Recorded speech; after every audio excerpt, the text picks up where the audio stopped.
Have you ever felt adrift? You know, like you're searching for a place to belong, but you don't even have the address? It's such a deeply human feeling. Today, we're going to dive into a song that just perfectly captures this universal search for meaning. But it frames it in a really beautiful way. Not as some lonely quest, but as a shared journey. This right here, this is the heart of the song. It's its most haunting, most powerful line. In Hindi, it's this raw, vulnerable plea made directly to life itself. It literally translates to, "Life, tell me something, your address." But as you can probably guess, it goes so much deeper than that.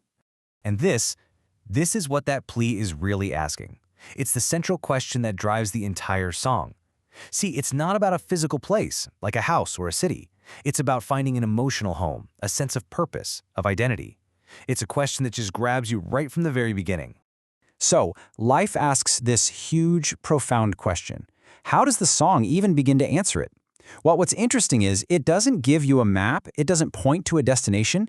Instead, it offers something way more immediate and honestly, way more powerful, the promise of companionship. And this is such a crucial first step. That feeling of being lost, it's immediately eased, not because you found the way, but because you found someone to be lost with. All of a sudden, the search for an address isn't this solitary quest anymore, it's a shared adventure. Now, what's really cool is how the lyrics break down the creation of this shared world into these three really distinct physical acts. First, wearing love, right? Almost like it's a coat that gives you warmth and protection.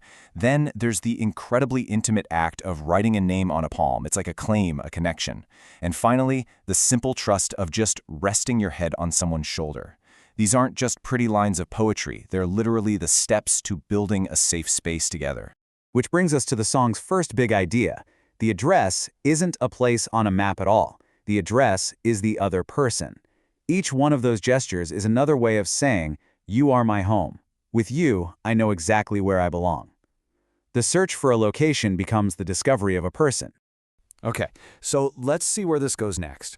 After setting up this foundational promise, the song kind of shifts gears. It moves away from these big declarations and zooms in on the small, quiet, vulnerable moments that really define a shared life.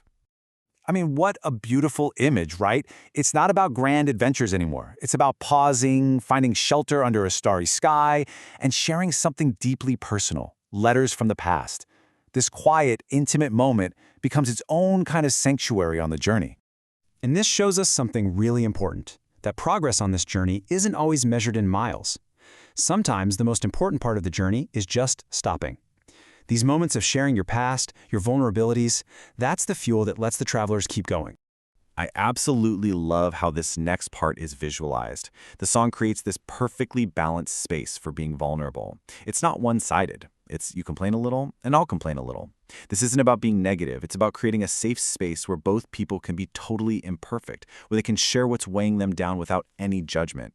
It's a perfect equilibrium.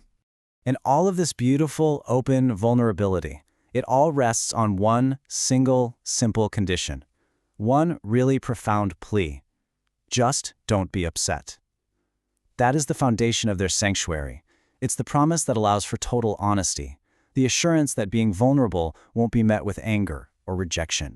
So for its final act, the song comes back to that initial feeling of uncertainty. But now, it's seen through a completely new lens. The unknown isn't something to be afraid of anymore. It's become a source of possibility. The lyrics mention this incredible phrase, "the page that remained blank, held in a trembling hand."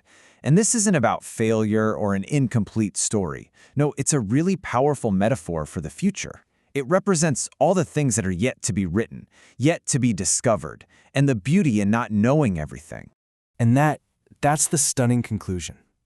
After all of this searching, the song doesn't give us a neat and tidy answer. It doesn't give us a final concrete address. The resolution is simply accepting the mystery, embracing the beautiful uncertainty of that unwritten future. So, we come full circle. The song ends by repeating the exact same question it started with. But now, it feels completely different, doesn't it? It's no longer a lonely cry in the dark. It's a question asked by two people, together, facing that blank page with courage and with each other. The plea continues, but the person asking is no longer alone. And that's what we're left with. This idea that, well, maybe the entire point was never to arrive. Maybe the real goal was to find someone to share the path with, to build a home in each other, and to bravely face the beautiful, unwritten story of tomorrow together.